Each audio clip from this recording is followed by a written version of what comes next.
Hi అండి. ఈ వీడియోలో ఈ బ్లౌజ్ కట్ చేసి ఎలా స్టిచ్ చేశానో టిప్స్ చూపిస్తున్నాను అనమాట. నార్మల్‌గా అలాంటి మోడల్ బ్లౌజులు వచ్చినప్పుడు మనం ఎలాగా బ్లౌజులు కొలత ప్రకారం మార్క్ చేస్తామో అలానే మార్క్ చేసేసుకోవచ్చు. ఇక్కడ నేను షోల్డర్ 5½ ఇంచెస్ పెట్టాను. చెస్ట్ లూజ్ వచ్చేసి 8½ ఇంచెస్. షోల్డర్ లోతు కూడా 5½ ఇంచెసే పెట్టాను. ఒక 1½ ఇంచ్ ఖర్చు పెట్టాను. ఇక్కడ లెంత్ వచ్చి 15 ఇంచెస్ పెట్టాను. మీకు కనబడుతుంది కదా! అలానే నెక్ పొడవు 9 ఇంచెస్ అనమాట. మనం నార్మల్‌గా ఎలాగా బ్లౌజ్ కట్ చేసుకుంటామో అలానే కట్ చేసుకోవచ్చు. ఇక్కడ నెక్ అయితే చాలా డీప్ నెక్ ఇచ్చాడనమాట. 10 ఇంచెస్ లాగా. ఇక్కడ హ్యాండ్స్ పొడవు ఎంత ఉందో చూసుకోవాలి. ఫ్రంట్ నెక్ వచ్చేసి అలా ఇచ్చాడు. నేను ఫ్రంట్ నెక్ ఏం కట్ చేయలేదు. ఇక్కడ హ్యాండ్స్ పొడవు చూసుకుని 9 ఇంచెస్ ఇచ్చాడు. సో, ఈ హ్యాండ్స్ ప్రకారం మనం కట్ చేసుకోవాలి కాబట్టి ఇక్కడ 9 ఇంచెస్ ఇచ్చాడు కాబట్టి ఇక్కడ 10 ఇంచెస్ మార్క్ చేసి హ్యాండ్ లాగా డ్రా చేసేసాను అనమాట. చూడండి 10 ఇంచెస్ మార్క్ చేశాను. 3½ ఇంచెస్ డౌన్ పెట్టాను. ఇక్కడ మనకి ఎంత లూజో అంతా పెట్టేసేస్తున్నాను అనమాట. 5½ ఇంచెస్ లూజు నార్మల్ హ్యాండ్లా కట్ చేసేసి లోతు కూడా కట్ చేసేసాను. నార్మల్ బ్లౌజ్లానే కట్ చేసేసుకోవచ్చు. చూడండి ఈ హ్యాండ్ మీద వేసేపాటికి ఇలా ఎదురు బొదురు వేసుకోవాలన్నమాట. ఈ హ్యాండ్స్కి లోతు ఒకే సైడ్ వచ్చేయకుండా ఇలాగ ఎదురు బొదురు వేసుకొని కట్ చేయాలి. తర్వాత ఇప్పుడు బ్యాక్ పార్ట్ కూడా వేసి కట్ చేస్తున్నాను. బ్యాక్ పార్ట్ ఏంటంటే ఇక్కడ మొత్తం ఫుల్ ఓపెన్ చేసి పెడుతున్నాను అనమాట. ఇక్కడ హాఫ్గా పెడితే కింద ఎగుడు దిగుడుగా పెట్టాడనమాట. కంప్యూటర్ ఎంబ్రాయిడరింగ్ స్ట్రైట్గా ఏమీ రాలేదు.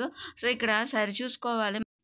ఇలాగా ఫస్ట్ చూడండి ఈ నెక్కి ఆ నెక్కి మనం ఇలా టచ్ చేస్తే బ్యాక్ నెక్ కొంచెం కనిపిస్తుంది కదా, అది ఎంబోజ్ అయి ఉంటుంది కదా డిజైన్. చూడండి 1 ఇంచ్ పైనే ఇక్కడ డీప్ ఉంది. ఇక్కడ మీకు ఇది కూడా కనిపిస్తుంది చూడండి. మనం గీసిన చోటకి ఈ నెక్ అయితే పెట్టాను. పైన అంత ఉందన్నమాట. సో, ఆ పైన ఉన్న క్లాత్ వదిలేండి. కింద కూడా చూడండి ఎంత ఎగుడు దిగుడు ఉందో. ఒకసారి మీకు ఇలాగ పైకి చూపిస్తున్నాను చూడండి. ఈ ఫ్లవర్కి డిస్టెన్స్ చూస్తే మీకు అర్థమవుతుంది. క్రాస్గా పెట్టారు బ్లౌజ్కి డిజైన్ అని చెప్పేసేసి. అందుకని నేను ఇలాగ ఓపెన్ చేసేసి కరెక్ట్గా మనకి కావాల్సినంత క్లాత్ మెయిన్ ఫ్యాబ్రిక్ ఎక్కువే ఉంది కాబట్టి కట్ చేస్తున్నాను అనమాట. దీని ప్రకారం మన మెయిన్ కొలుచుకున్న లైనింగ్ క్లాత్ ప్రకారం ఇలా కట్ చేసుకోవాలి. నెక్ కుట్టినాగా కట్ చేస్తానండి. ఇంకా ఫ్రంట్ పార్ట్కి వచ్చేసరికల్లా ఇక్కడ చూడండి కొంచెం నెక్ అయితే నేను కట్ చేయలేదు. నెక్ కట్ చేయకుండా ఇలా కట్ చేస్తాను ఫ్రంట్ పార్ట్. ఇప్పుడు నెక్ కట్ చేయకుండా ఇది 2 నెక్లు కట్ చేయలేదు. 2 వైపులా ఇదిగోండి 2 వైపులా కట్ చేయలేదు. ఒకవైపు కట్ చేసామనుకోండి ఇది కొంచెం డీప్ ఉంది. ఇంకోవైపు ఇంకొకలా వస్తుంది కదా, అందుకని చెప్పి నేను ఒక నెక్ ఈ స్టిచ్చింగ్ నెక్ కుట్టినాక ఇంకో నెక్ కట్ చేశాను అనమాట. ఇది కూడా ఎదురు బొదురు ఇలాగా వేసుకోవాలి. అప్పుడే 2 ఒకవైపే రాకుండా ఉంటాయి అనమాట. ఇప్పుడు స్టిచ్చింగ్ చూపిస్తున్నాను. నేను కటింగ్ టిప్స్ మాత్రమే చూపించాను. ఇలా కట్ చేసుకోవాలని. కొంతమందికి ఇలాంటి బ్లౌజులు కట్ చేసుకోవడం తెలియదు కాబట్టి ఈ వీడియో యూజ్ఫుల్గా ఉంటుందని చెప్పి చూపిస్తున్నాను. ఇక్కడ సింగిల్ ఫుట్ పెట్టేశాను. సింగిల్ ఫుట్ పెట్టి మంచి వైపు క్లాత్ లోపలికి ఉండేలా పెట్టేసేసి ఇక్కడ ఓన్లీ ఈ పైపింగ్ థ్రెడ్ లాగా ఉంది చూసారా, ఎంబోజ్ అయ్యి అది మాత్రమే కనబడేలాగా కుడుతున్నానండి. ఇక్కడ ఈ ఎక్స్ట్రా క్లాత్ ఆ దార పోగులు మొత్తం కట్ చేసేస్తున్నాను. కట్ చేసేసి జస్ట్ సింగిల్ ఫుట్ తోటి ఒక కుట్టు దీని పక్కనే వచ్చేటట్టు కుడుతున్నాను అనమాట. ఇక్కడ జాగ్రత్తగా కుట్టుకోవాలి. ఏమాత్రం మనం అటు ఇటు కుట్టినా సరే ఆ స్టిచ్చింగ్కి ఉన్న అందం పోతుందన్నమాట. అంటే ఇంత కష్టపడి వాళ్ళు 500 మినిమం ఎంత చిన్న వర్క్ అయినా 500 లేనిదే కుట్టరు. 500-600 పెట్టి వేయించుకుంటారు. సో, అది మనం స్టిచ్ చేశాక దాని లుక్ పోకుండా ఉండాలంటే స్టిచ్చింగ్లోనే అందం ఉంటుందండి. సో, చాలా జాగ్రత్తగా స్టిచ్ చేయాలి. ఇదిగోండి చూడండి ఇలాగా మొత్తం ఓన్లీ పైపింగ్ థ్రెడ్ మాత్రమే కనబడేలాగా దాని పక్కనే వేసాం కాబట్టి ఇలా వచ్చిందనమాట. ఇప్పుడు దీని మీద ఒక స్టిచ్ కంపల్సరీ వేయాలి. ఎందుకంటే మళ్ళీ అటు ఇటు కదలకుండా ఉంటుంది వేసుకున్నా కూడా. అందుకని జాగ్రత్తగా సింగిల్ ఫుట్ తోటే ఈ కరెక్ట్గా దీని పక్కనే పడేటట్టు మళ్ళీ మనం కుట్టింది కనపడకూడదు. ఎందుకంటే ఇది సిల్వర్ కలర్ కదా, దాని మీద పైకి వచ్చినా బాగోదు. సో, చాలా జాగ్రత్తగా కుట్టాలి. ఇదిగోండి మొత్తం కంప్లీట్ అయిపోయిన తర్వాత ఇలా అయితే ఉందన్నమాట. అలానే పై వైపు కూడా స్టిచ్ చేసేసుకోవాలి. ఇక్కడ ఇలాగా కొన్ని కుందన్స్ లాంటివి ఉంటాయి. అవి స్టిచ్చింగ్ చేసేటప్పుడు అడ్డుపడితే సూది అయితే ఇరిగిపోతుంది అనమాట. ఇది ఇంకో హ్యాండ్ కూడా స్టిచ్ చేస్తాను అనమాట ఇలాగేను. ఇప్పుడైతే నెక్ వచ్చేసి నేను మంచి వైపున ఈ లైనింగ్ ఉండేటట్టు పెడుతున్నానండి. ఇందాకే సేమ్ హ్యాండ్ ఎలాగా కుట్టాము బ్యాక్ సైడ్ అలానే ఇది కూడాను. ఇక్కడ ఎక్సెస్ ఉన్న పార్ట్ ఇక్కడ కట్ చేస్తున్నాను నేను. ఎందుకంటే ఇప్పుడు ఎలాగో కుట్టేస్తాం కదా, అందుకని చక్కగా జాగ్రత్తగా ఆర్మ్ హోల్ దగ్గర క్లాత్ ఉందా లేదా అని చూసుకొని ఇక్కడ నేను కట్ చేసేసి ఇలా రివర్స్ తిప్పేసేసి అటు ఇటు క్లాత్ కరెక్ట్గా ఉందో లేదో చూసుకొని జాగ్రత్తగా అవసరము అనుకుంటే వాల్ పిన్స్ పెట్టుకోండి కదలకుండా. ఇక్కడ సింగిల్ ఫూట్ ఉన్నంత మటుకు ఈ ఫూట్తో ఎంతవరకు ఈ స్టిచ్చింగ్ చేయగలం అంటే ఉపయోగం ఎంత ఉందంటే front neck, hands, back neck మొత్తం స్టిచ్ చేసేసిన తర్వాత ఇంకా నార్మల్ పాదం పెట్టేసేసుకొని స్టిచ్ చేస్తాను అనమాట. ఇలాగా కరెక్ట్గా ఆ నెక్ పక్కనే కుట్టుబడేలాగా స్టిచ్ చేసేస్తున్నాను అనమాట. ఇది సింగిల్ ఫుట్ తోటే నీట్ ఫినిషింగ్ వస్తుందండి. ఇలాంటి బ్లౌజెస్ ఇలా నీట్గా కుట్టేసేసుకుంటూ వెళ్ళిపోవాలి. నేను మొత్తము స్టిచ్చింగ్ వీడియో ఒక బ్లౌజ్కి పెట్టాను. అదైతే కటింగ్ స్టిచ్చింగ్ మొత్తం క్లియర్గా పెట్టాను. బట్ అనుకున్నంత వ్యూస్ ఏమీ రావట్లేదు నా ఛానల్కి. సో అందుకని అంత క్లియర్గా ఏం పెట్టట్లేదు. బట్ ఐ హోప్ ఏదో ఒక వీడియో వైరల్ అవుతుందని చెప్పి కంటిన్యూగా వీడియోస్ అయితే పోస్ట్ చేస్తూనే ఉన్నాను. ఇక్కడ అటాచ్మెంట్ అయిపోయిన తర్వాత ఇక్కడ నెక్ కట్ చేసేస్తున్నాను చూడండి. ఇక్కడ 2 నెక్లు, మెయిన్ ఫ్యాబ్రిక్, లైనింగ్ 2 కట్ చేసేస్తాను.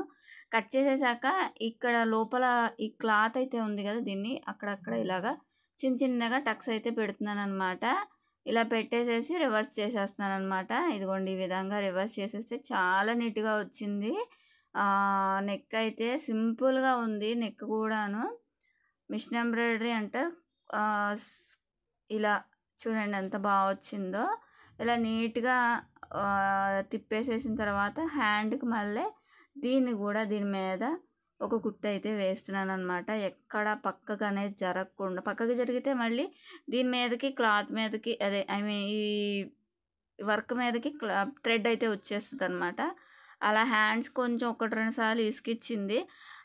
ఇంకా దీనికి హ్యాండ్స్ కొంచెం ప్రాక్టీస్ అయింది కాబట్టి ఈ నెక్కి మటుకు చాలా జాగ్రత్తగా కుట్టాను, నిదానంగాను.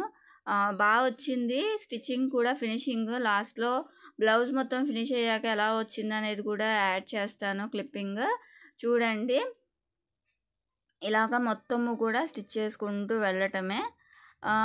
రోజుకు ఒక బ్లౌజ్ అయినా స్టిచ్ చేద్దాము అన్న టార్గెట్ అండి. ఒక క్యాలెండర్ స్టిచ్చింగ్ మిషన్ ఎదురుగుండా పెట్టుకొని ఈరోజు ఏం కుట్టాము అని పెట్టుకొని రాసుకుంటూ ఉంటున్నాను అనమాట.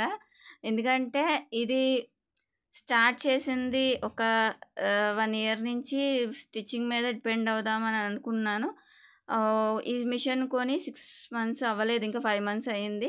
పర్వాలేదు, మిషన్కి పెట్టిన డబ్బులు అయితే నాకు వచ్చేసినాయి ఒక 5 మంత్స్లో. ఇప్పటి వరకు కుడుతూనే ఉన్నాను కాబట్టి రోజుకి 1 బ్లౌజ్ అయినా స్టిచ్ చేయాలి అనుకున్నాను కాబట్టి ఇలాగ జాగ్రత్తగా స్టిచ్ చేసుకుంటూ వెళ్ళిపోవడమే. బట్ ఈ సక్సెస్ అంటే నాకు యూట్యూబ్ వ్యూస్ ఇదంతా కూడా పక్కన పెడితే ఈ వర్క్ అంతా కుట్టిన బ్లౌజెస్ రిపీటెడ్గా మళ్ళీ కస్టమర్స్ ఇస్తున్నారండి వాళ్ళకి నచ్చి. సో అది హ్యాపీగా ఫీల్ అవుతున్నాను. చూడండి ఇక్కడ స్టిచ్చింగ్ అయితే కంప్లీట్ అయిపోయింది. ఇలాగ మొత్తము కూడా ఒక స్టిచ్ వేసేసుకున్నాక ఆర్మ్ హోల్ కూడా మొత్తం స్టిచ్ చేసేసాక బ్యాక్ పార్ట్ అయితే కంప్లీట్ అయిపోయింది. నేను ఓన్లీ నెక్స్ ఈ ఎంబ్రాయిడింగ్ దగ్గర ఎలా కుట్టాలనేది చూపిస్తున్నాను. ఇంకా ఫ్రంట్ పార్ట్ నెక్ కట్ చేయలేదు కదా ఎంబ్రాయిడింగ్, దీన్ని ఇలాగా ఫస్ట్ రివర్స్లో పెట్టేసేసుకొని సేమ్ యాస్టీస్ హ్యాండ్కి బ్యాక్ నెక్కి ఎలా పెట్టామో మొత్తం క్లాత్ మొత్తం కరెక్ట్గా ఉందో లేదో చూసుకొని ఈ విధంగా ఒక కుట్టు అయితే వేసుకోవాలన్నమాట. దీని చుట్టూతూను నెక్ ఎలా ఉందో అలాగా షేప్ మొత్తమును కూడాను. ఇక్కడ ఫ్రంట్ పార్ట్కి మరీ ఇలా లోతుగా ఉన్నట్టు అనిపించింది నాకైతేను, కానీ ఆ డిజైన్ అలా వచ్చింది. దాన్ని మళ్ళీ మనం వేరేలా చెడగొట్టలేం కదా. సో ఇలాగ స్టిచ్ చేసేసిన తర్వాత ఈ కుట్టేసిన తర్వాత మళ్ళీ దీన్ని రివర్స్ పెట్టి కుట్టేశాక అప్పుడు ఇంకొక వైపు ఉంటుంది కదా లెఫ్ట్ సైడు, అప్పుడు దీని ప్రకారం కట్ చేశాను అనమాట. చూడండి ఇలా అనమాట. ఇలా పెట్టి తిప్పేసి కుట్టేసుకున్న తర్వాత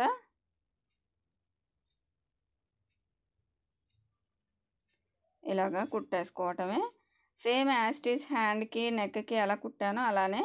ప్రతి ఎంబ్రాయిడరీ డిజైన్ ఇలా అయితే ఉండదు. ఒక్కొక్కటి కర్వ్స్ ఉంటుంది, ఒక్కొక్కటి థ్రెడ్ పైపింగ్ ఉంటుంది, ఒక్కొక్కటి స్టోన్ లైను అట్లాంటివి కూడా ఉంటాయండి.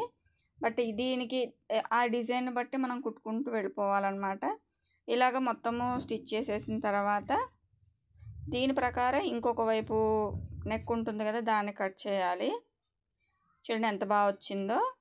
ఇలాగా ఒక కుట్టేసేసుకున్న తర్వాత ఈ ఎక్సెస్ అంతా జాయింట్ చేసేసాక దీంతో నేను జాయింట్ చేసేస్తున్నాను. జాయింట్ చేశాక కట్ చేసేసేయటమే ఎక్సెస్ పార్ట్ మొత్తమును. ప్రతిదీ నేను అటాచ్ చేయడం, మెయిన్ ఫ్యాబ్రిక్ లైనింగ్ అటాచ్ చేసేది కూడా సింగిల్ ఫుట్ తోటి అటాచ్ చేస్తాను. బట్ వీడియో అయితే తీయలేదు, ఎందుకంటే లెంతీ అయిపోతుంది. బట్గా అంతా వ్యూస్ అయితే రావట్లేదు నా ఛానల్కి. నాకన్నా తర్వాత పెట్టిన వాళ్ళు కూడా చక్కగా సక్సెస్ అవుతున్నారు. అదే నాకు మోటివేషను. వాళ్ళు సక్సెస్ అవ్వగాలేంది నేను ఎందుకు అవ్వకూడదు అనే ఉద్దేశంతో పెడుతున్నాను అనమాట. ఎప్పటికైనా వస్తుంది వ్యూస్ అన్న ఉద్దేశంతో. ఇప్పుడు దీని ప్రకారం ఇంకొక నెక్ కట్ చేస్తున్నాను అనమాట. ఇలానే పెట్టేసేసి ఒకసారి దీని మీద ఒక డ్రా వేసేసి లైన్ కట్ చేస్తున్నాను అనమాట. ఇలాగ జాగ్రత్తగా దీని ప్రకారమే కట్ చేస్తాను, ఎందుకంటే కుడతాను. ఎందుకంటే ఇది కుట్టినాక రివర్స్ చేసాం కాబట్టి దీనికి పెద్ద తేడా ఏం పెట్టుకోని అవసరం లేదు. అంటే 1 ఇంచ్ పైకి అలా పెట్టుకోని అవసరం లేదు. సేమ్ యాస్టీస్ దాని ప్రకారమే ఇలాగా దీనిపైన ఒకసారి కుట్టేసేసి రివర్స్ తిప్పేసేస్తే సరిపోతుంది. నేను మొత్తం ఇది టేప్ మెజర్మెంట్ తోటే స్టిచ్ చేశానండి, కొలత ప్రకారమేను. ఆది బ్లౌజ్ అయితే తీసుకోలేదు.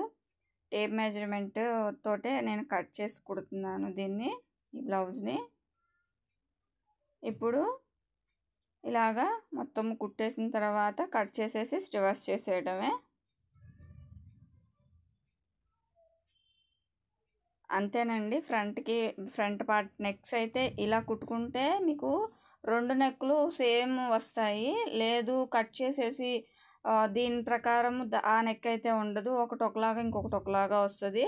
నేను ఒకసారి కుట్టి ఎక్స్పీరియన్స్ అయ్యాను, అందుకనే దాని తర్వాత నుంచి ఇలాంటి మోడల్ బ్లౌజెస్, ఎంబ్రాయిడరీ బ్లౌజులు వచ్చినప్పుడు ఇలాగ ఒక నెక్ స్టిచ్డ్ నెక్ కుట్టిన తర్వాత దాని ప్రకారం ఇంకో నెక్ కుడుతున్నాను అనమాట కట్ చేసి. ఇప్పుడు దీని మీద కూడా ఒక స్టిచ్ వేసేసుకుంటే ఇలా వచ్చిందనమాట. చూడండి 2 నెక్కులు ఒకదాని మీద ఒకటి పెట్టి చూపిస్తున్నాను, కరెక్ట్గా వచ్చిందా లేదా మీకు అర్థమవటం కోసము. కరెక్ట్గా వచ్చింది. ఇక్కడ ఎక్సెస్ పార్ట్స్ అన్నీ కట్ చేసేస్తున్నాను. కట్ చేసినాక కూడా మీకు ఒకసారి పెట్టి చూపిస్తాను, అప్పుడు మీకు అర్థమవుతుంది అనమాట.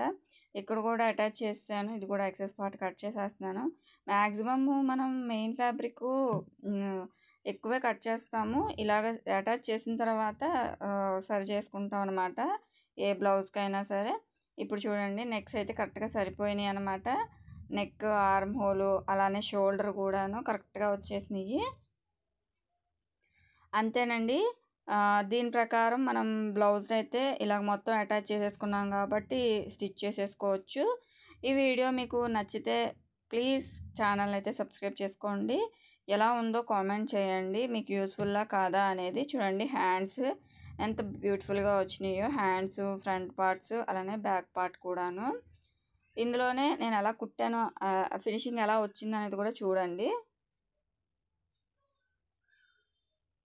ఇక్కడైతే కంప్లీట్ అయిపోయింది. బ్యాక్ పార్ట్, నడుం బెల్ట్ కూడా ఇదే ఫోల్డ్ చేసి స్టిచ్ చేస్తాను. చూడండి ఫినిషింగ్ అయిపోయిన తర్వాత ఎంత బాగుందో. బ్లౌజ్ అయితే చాలా బాగుంది. బ్లూ మీద సిల్వర్ కలర్ వర్క్ వచ్చి ఆర్మ్ హోల్ వచ్చినాయి, ప్లస్ ఆర్మ్ హోల్స్లోకి ప్లస్ మార్క్ వచ్చేలాగా స్టిచ్చింగ్ అయితే కంప్లీట్గా బొటిక్ లెవెల్లో ఫినిష్ వచ్చిందనమాట. చాలా నీట్గా వచ్చింది ఫినిషింగ్. లుక్ అయితే అదిరిపోయింది బ్లౌజ్ది. లోపల వైపు కూడా నేను ఫినిషింగ్ బాగా వచ్చేటట్టు కుట్టాను అనమాట. అంటే ఓవర్లాక్ లేకపోయినా నీట్గా కుట్టాను. నా వీడియోస్లో ఉన్నాయి ఓవర్లాక్ లేకపోయినా ఎంత నీట్గా కుట్టుకోవచ్చు అనేది ఒకసారి అబ్జర్వ్ చేయండి. నచ్చితే ప్లీజ్ ఛానల్ అయితే సబ్స్క్రైబ్ చేసుకొని ఈ వీడియోకి చిన్న లైక్ ఇవ్వండి please. Thank you for watching.